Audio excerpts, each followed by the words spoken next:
10 tanda-tanda kiamat besar yang disebutkan oleh Nabi SAW. Kata beliau, amblasnya bumi di belahan timur yang pertama, terjadi gempa besar. Sebagian ulama hadis mengatakan bagian Asia, di mana Allahu alam. Tapi ini tanda-tanda kiamat besar akan terjadi nanti. Kemudian terjadi lagi longsor bumi di belahan barat. Sisi barat bumi kita tahu wilayah Afrika dan seterusnya. Kemudian amblasnya bumi di Jazirah Arab. Ini yang dimaksud dengan amblasnya bumi, artinya longsor yang besar, yang sulit lagi untuk ditimbun, udah nggak bisa ditimbun, nggak bisa diperbaikin. Kalau di situ ada kota, ada kampung, pasti hancur udah. 3 sekaligus terjadi longsor di 3 titik yang berbeda dan secara waktu atau dalam waktu yang bersamaan. Ini sudah selangsung 3 tanda-tanda kiamat. Jadi pada saat terjadi di timur itu tanda-tanda kiamat besar 1. Terjadi di barat tanda-tanda kiamat besar 2. Terjadi di Jazirah Arab tanda-tanda kiamat besar 3. Kemudian di dalam hadis ini disebutkan secara beracak. Nanti sebentar setelah saya terjemahkan hadis ini saya akan sebutkan urutannya. Lalu kata Nabi SAW, kabut yang menutupi bumi ini. Kemudian ada Dajjal. Jadi kabut itu dihitung dalam hadis ini yang keempat. Dajjal yang kelima. Kemudian yang keenam binatang melata. Nanti akan saya jelaskan juga apa yang dimaksud dengan binatang melata. Yang ketujuh keluarnya Ya'juj Ma'juj. Ini juga akan kita jelaskan nanti. Kemudian yang kedelapan matahari terbit dari tempat terbenamnya.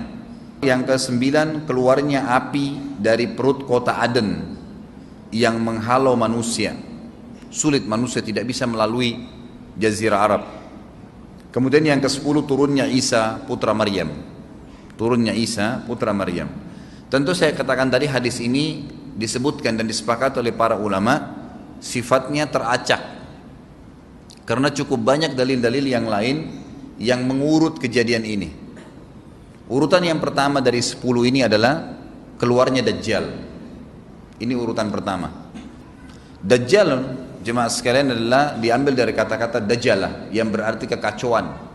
Ciri-ciri Dajjal disebutkan dalam banyak hadis yang sahih adalah mata kanannya yang paling pertama rusak seperti anggur kering. Kata Nabi SAW dalam hadis sahih, ketahuilah Dajjal buta mata kanannya dan Tuhan kalian tidak buta, karena dia akan mengaku sebagai Tuhan. Kemudian dia orangnya memiliki kulit yang kehitam-hitaman serta memiliki dahi yang lebar. Setiap orang beriman bisa membaca di dahinya tertulis 3 huruf kafara. Semua orang yang ngerti tulisan Arab, tidak ngerti tulisan Arab akan bisa tahu dan baca itu kafara, kufur. Rambutnya keriting dan orangnya tinggi besar. Kata Nabi SAW, kalau kalian dengar Dajjal keluar di satu lokasi, maka menghindarlah. Walaupun kalian harus lari ke gunung, dia akan keluar membuat kerusakan selama 40 hari. Kata Nabi SAW, 40 hari itu sehari seperti setahun, sehari lagi yang kedua seperti sebulan, hari yang ketiga seperti sepekan, dan sisa harinya seperti hari kalian. Dia akan keliling muka bumi semuanya, dan kata Nabi SAW, seluruh bumi ini akan dimasuki oleh Dajjal. Tidak tertinggal satu lorong, gang, jangankan kota atau desa, kecuali Dajjal akan masuk ke dalamnya, kecuali Madinah dan Mekah. Tidak bisa dimasuki oleh Dajjal. Kata Nabi SAW dalam hadis sahih, karena di setiap pintu gerbang Mekah dan Madinah malaikat menghenuskan pedangnya dan menghalau Dajjal sehingga Dajjal tidak bisa masuk. Pada saat dia tiba di Palestina, waktu yang bersamaan di kota Madinah berkecamuk. Kaum muslimin sepakat semua keluar untuk mengejar Dajjal dan membunuhnya. Keluar dari kota Madinah satu orang yang namanya seperti namanya Nabi Muhammad SAW, Muhammad bin Abdullah, dan dia dari turunan Nabi SAW juga. Dan orang ini punya julukan Mahdi, dikenal dengan Imam Mahdi. Inilah tanda-tanda kiamat yang kedua. Pada saat dia tiba di Mekah, dibaiatlah oleh banyak kaum muslimin, tidak disebutkan jumlah pasukannya, maka terbentuklah pasukan jihad yang mengejar Dajjal menuju ke Palestina. Lalu keluar tanda-tanda kiamat 3, langsung berentetan semua. Tanda-tanda kiamat besar yang ketiga adalah pada saat pasukan Imam Mahdi dengan pasukan jihad itu tiba di Darul Baydha namanya. Hadis menyebutkan di menara itulah, di masjid itulah Imam Mahdi mampir sholat asar bersama pasukannya. Dikatakan Isa alaihissalam akan turun sambil memegang kedua sayapnya malaikat, dan dari rambutnya yang basah meneteskan air. Maka dia pun turun, lalu kemudian dia masuk, dan orang-orang pada saat itu mengenalnya kalau dia adalah Isa, dan mereka sudah tahu ini masanya keluarnya Dajjal, ini Mahdi sudah ada, mereka tahu akan turun Isa, sudah ada informasi seperti saya sampaikan ke Bapak Ibu sekarang, itu muslimin di zaman itu sudah tahu semua.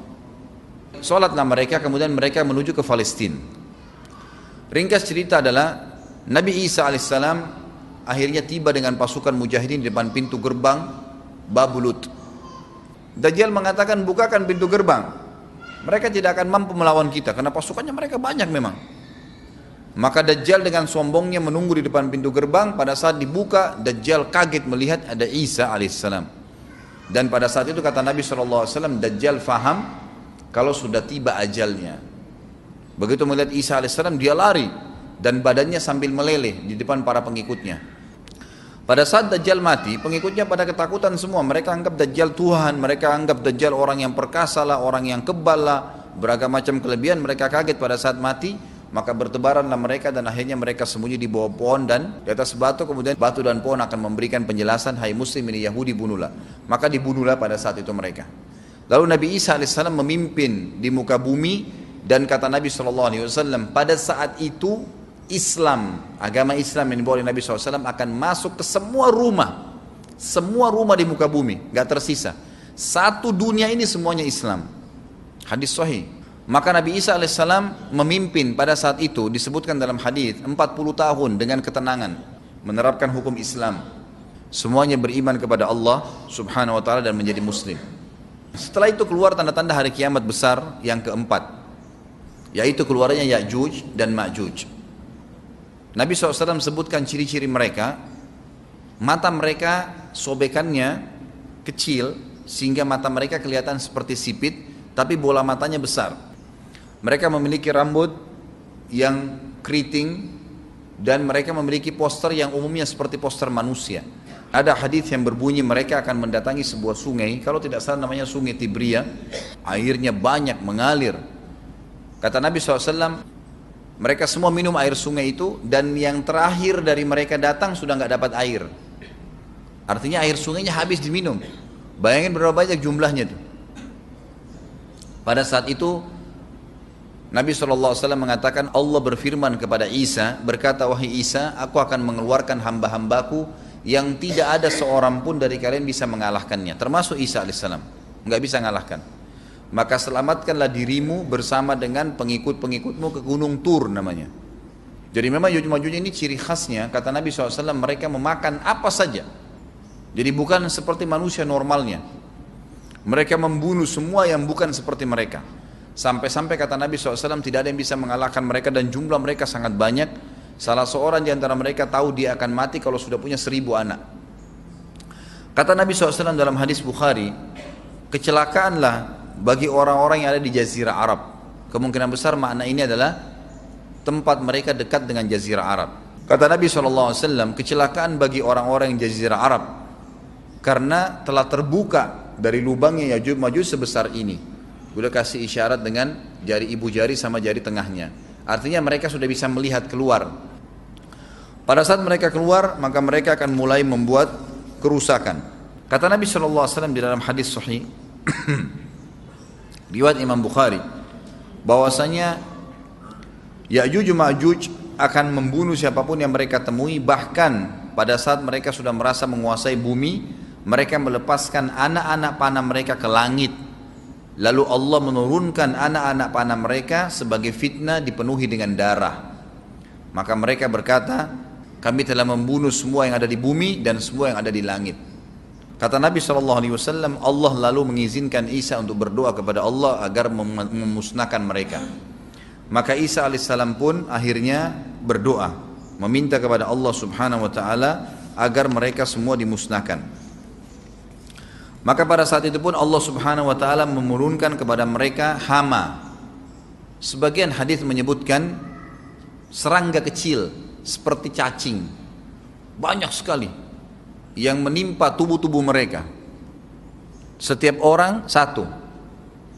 Dan itu membuat mereka mati. Kemudian setelah itu Isa alaihissalam memimpin lagi di muka bumi sampai beliau meninggal. Setelah Isa alaihissalam meninggal, kembali lagi sebagian besar manusia berbuat kekufuran. Maka Allah subhanahu wa ta'ala keluarkan tanda-tanda kiamat besar yang kelima. Yang kelima ini adalah keluarnya hewan atau binatang melata. Binatang melata ini disebutkan dalam hadis yang sahih riwayat Bukhari, bahwasanya Allah SWT akan keluarkan, tapi tidak disebutkan dari bumi mana dia keluar. Dia akan keluar hewan melata yang bisa berbicara seperti manusia dan badannya dipenuhi dengan bulu. Allahu a'lam bagaimana. Kemudian dia datangi orang-orang yang kufur tersebut dan menasihatin dan mengingatkan mereka. Yang tidak mau beriman, dalam hadis dikatakan dicap oleh hewan tersebut. Allahu a'lam dicap seperti apa, sehingga ketahuan mana yang kafir, mana yang beriman. Terus dia keliling di muka bumi tapi tidak disebutkan berapa lama. Lalu kemudian Allah lenyapkan si dabbah ini. Kemudian datang tanda-tanda kiamat yang ke-6. Tanda-tanda kiamat yang ke-6, 6, 7, 8. Itu berentetan semua. Longsor besar di timur, di barat dan di jazirah Arab. Ini tanda-tanda kiamat terjadi serentak. Sudah 8. Kemudian terjadi yang ke-9, keluarnya api dari negeri atau dari kota Aden. Kota Aden ini di Yaman ya. Tentu hadis menjelaskan tentang masalah api yang keluar ini, artinya api bukan main-main, ini bukan kebakaran sebuah masjid atau sebuah bangunan 10 tingkat. Api ini bisa menghalau manusia untuk jalan karena panasnya. Sebagian riwayat menjelaskan api tersebut akan berdiri seperti gunung yang besar dan dari seluruh pelosok dunia bisa kelihatan. Kita bisa bayangkan bagaimana itu. Yang akhirnya akan menggiring atau menghalangi orang-orang untuk jalan, susah. Sebagian ulama hadis mengatakan mereka nggak bisa jalan, tidak bisa ada penerbangan, tidak bisa ada orang jalan karena panasnya bumi ini dari api tersebut. Dan itu memang kemungkinan besar akan keluar satu waktu, Allahu a'lam kapan. Dan yang terakhir tanda-tanda kiamat sebelum ditiup sangkakala adalah terbitnya matahari dari tempat terbenamnya. Dan ini sudah terakhir sekali. Makanya kata Nabi SAW, taubat akan diterima sebelum matahari terbit dari tempat terbenamnya. Artinya selama yang lain itu masih ada, masih bisa taubat. Kalau sudah itu, sudah sulit.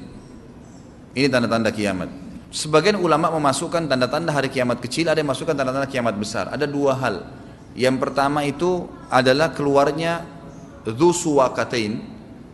Ada orang dari negeri Habasyah dikenal dengan Dzu Suwaka. Dzu Suwaka ini sak artinya betis. Diberikan julukan Dzu Suwaka karena betisnya sangat kecil. Orang ini Bapak Ibu sekalian kata Nabi SAW akan menghancurkan Ka'bah. Dan kata para ulama pada saat itu memang manusia sudah sunyi, nggak ada lagi yang datangin Ka'bah. Orang-orang sudah lalai gitu kan. Keluarlah orang ini. Makanya sebagian ulama masukkan dia tanda-tanda kiamat sebelum terbitnya matahari dari tempat terbenam. Ditambahkan ini yang ke-11 atau ini yang ke-10, terbitnya nanti kiamat yang ke-11. Kata Nabi SAW, dia akan mencabut batu-batu Ka'bah satu persatu sampai rata dengan tanah. Dan saya sedang dilihatkan oleh Allah sekarang bagaimana pada saat dia mencabut batu itu. Hadis sahih riwayat Bukhari Muslim. Yang terakhir, yang kedua, yang berhubungan juga dengan tanda-tanda kiamat, ada yang memasukkan kiamat kecil, tapi ini lebih dekat dengan kiamat besar. Orang yang terakhir meninggal itu adalah orang dari asli suku Madinah yang sedang mengembala kambing. Kata Nabi SAW, orang yang terakhir meninggal dari kalian kalangan manusia, semua orang sudah mati, tinggal dia sendiri, tapi dia nggak tahu. Dia lagi mengembala kambing, kemudian dia masuk dengan gembalanya ke kota Madinah, ditemukan semuanya tidak ada kehidupan, nggak ada orang, nggak ada binatang, nggak ada apa-apa, tinggal dia sendiri. Pada saat dia meletakkan telapak kakinya di kota Madinah, maka pada saat itu dia meninggal. Dan inilah manusia terakhir meninggal sebelum ditiup sangkakala terakhir. Allahu a'lam.